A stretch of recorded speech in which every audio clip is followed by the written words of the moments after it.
বন্ধুরা, শুভম ঘোষ ব্লগসের নতুন একটা ভিডিওতে তোমাদের সবাইকে অনেক অনেক ওয়েলকাম। আজকে কিন্তু আমি তোমাদের সামনে নিয়ে চলে এসেছি আমাদের পাড়ার দুর্গা ঠাকুর বিসর্জনের ব্লগ। মানে দুর্গা ঠাকুরটা আমাদের পাড়ার কীরকমভাবে বিসর্জন হয়, কোথায় কোথায় যাওয়া হয়, সমস্ত কিছু তোমাদের সাথে শেয়ার করবো। আর দেখে নাও তোমরা, এরকম ব্লগ কমই হয়তো তোমরা দেখে থাকবে ইউটিউব চ্যানেলে। তো বন্ধুরা, আমি ইন্ট্রোতে কিন্তু ভিডিওর ছোট ছোট ক্লিপ কেটে দিয়েই দিয়েছি, যেটা ব্লগের মধ্যে আছে। আপাতত কিন্তু আমরা পাড়ায় আছি, এখন দেখতে পাচ্ছ ডান্স চলছে। আর ঠিক বক্সের পিছন দিকেই দেখে নাও, আমাদের এখানে কিন্তু ঠাকুর রয়েছে পিছন দিকে। চলো আমি ঠাকুরটাকে ভালোভাবে দেখাবো। দেখে নাও, এখানে কিন্তু প্রত্যেকটা ঠাকুর পরস্পর লাইন দিয়ে এগিয়ে চলেছে। আমি কিন্তু পিছনে রয়েছি, তাই ঠাকুরটাকে ভালোভাবে ক্যাপচার করতে পারছি না, কিন্তু আমি সামনে গিয়ে তোমাদেরকে দেখাচ্ছি। আমাদের এখানে কালীবাড়ি বলে একটা জায়গা রয়েছে, মানে কালীবাড়ির মন্দির। তো সেখানেই কিন্তু আমাদের ঠাকুর এখন চলে এসেছে বন্ধুরা, তোমরা দেখতে পাচ্ছ সবাই। আর এই দেখো, এই হচ্ছে আমাদের দুর্গা ঠাকুর। ভালোভাবে দেখে নাও ঠাকুরটাকে, আমি একটু ভালোভাবে দেখিয়ে দিচ্ছি তোমাদের।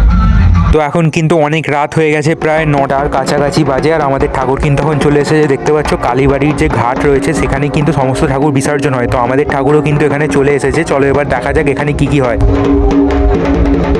তো ওখানে ঘাটে ঠাকুর নিয়ে চলে গেছে, আর এখানে কিন্তু বক্স দাঁড়িয়ে ডান্স করা হচ্ছে। আমি আপাতত ঘাটেই গিয়ে তোমাদেরকে দেখাই, এখানে কিছু দেখানোর মতো নেই। দেখে নাও, এবারে কিন্তু দুর্গা ঠাকুর কালীবাড়ির ঘাটে ঢুকতে চলেছে। চলো দেখা যাক এবার দুর্গা ঠাকুরটাকে ঘোরানো থেকে শুরু করে সমস্ত কি কি হয় আমি A to Z ব্লগে তুলে ধরবো তোমাদের সামনে। আর ওই যে কালীবাড়ির মন্দির তোমরা দেখে নাও। চলো এবার আমরা ঘাটে ঢুকছি দুর্গা ঠাকুরের সাথে সাথে। দেখে নাও, এতক্ষণ তো অন্ধকারেই তোমরা দেখছিলে। আর এই দেখো দুর্গা ঠাকুর, যেখানে ঠাকুরটা বিসর্জন করা হবে সেখানে কিন্তু আলোর ব্যবস্থা রয়েছে, যার জন্য খুবই ভালো। এবার ঠাকুরটাকে কিন্তু ঘোরানো হচ্ছে।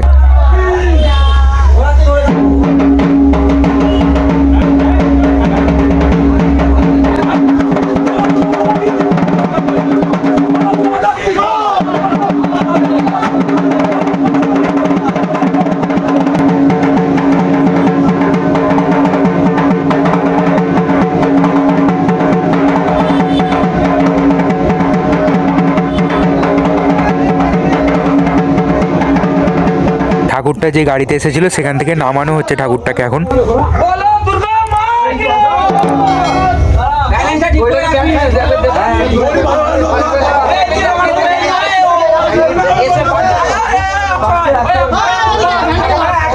এতক্ষণ দেখলে গাড়িতে করে ঠাকুরটাকে ঘোরানো হলো, এবার কিন্তু ঠাকুরটাকে নিচে নামানো হয়ে গেছে। এবার কিন্তু নিচেই দড়ি দিয়ে সবাই মিলে ঠাকুরটাকে ঘোরানো হবে। চলো দেখতে থাকো।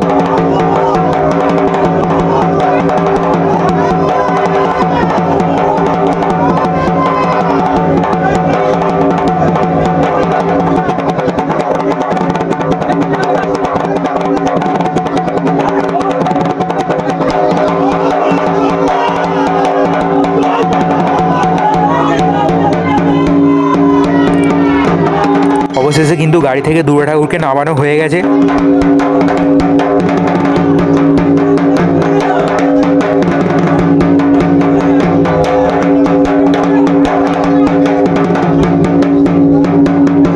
এবারে কিন্তু ঠাকুরটাকে বিসর্জন করার জন্য নিয়ে যাওয়া হচ্ছে। দেখতে পাচ্ছ একবারে ঘাটের সামনে। চলো এবারে দেখাচ্ছি তোমাদের মেন জিনিস, তোমরা ধৈর্য ধরে দেখতে থাকো।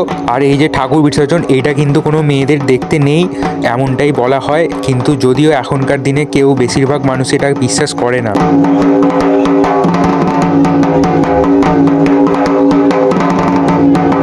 তো এখন যে দৃশ্যটা তোমরা দেখছো, এইটা হয়তো তোমরা ইউটিউবে খুব কমই দেখে থাকবে।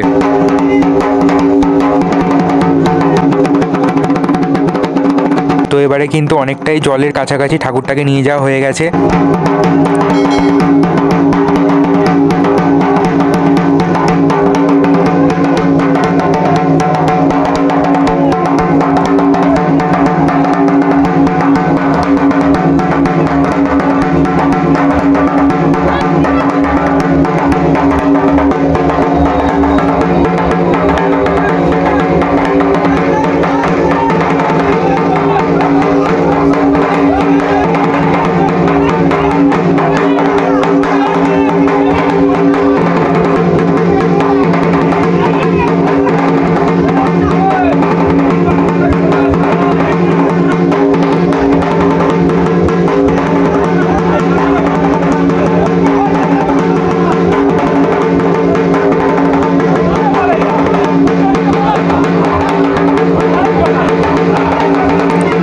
ঠাকুর কিন্তু এখানে বিসর্জন হয়ে গেল, দেখতে পেলে তোমরা। তো বন্ধুরা, বন্ধুরা চলো এবারে আমরা সবাই কিন্তু বাড়ি ফিরবো। তোমরা এতক্ষণই ব্লগটা যখন দেখলে চ্যানেলটা কিন্তু অবশ্যই সাবস্ক্রাইব করে দাও। এরকম ব্লগ কিন্তু খুব রেয়ার তোমরা দেখতে পাও, তো অবশ্যই সাবস্ক্রাইব করে দাও, বন্ধুদের সাথে শেয়ার করে দাও। আবার দেখা হবে নেক্সট কোনো ইন্টারেস্টিং ব্লগে, ততক্ষণের জন্য টাটা।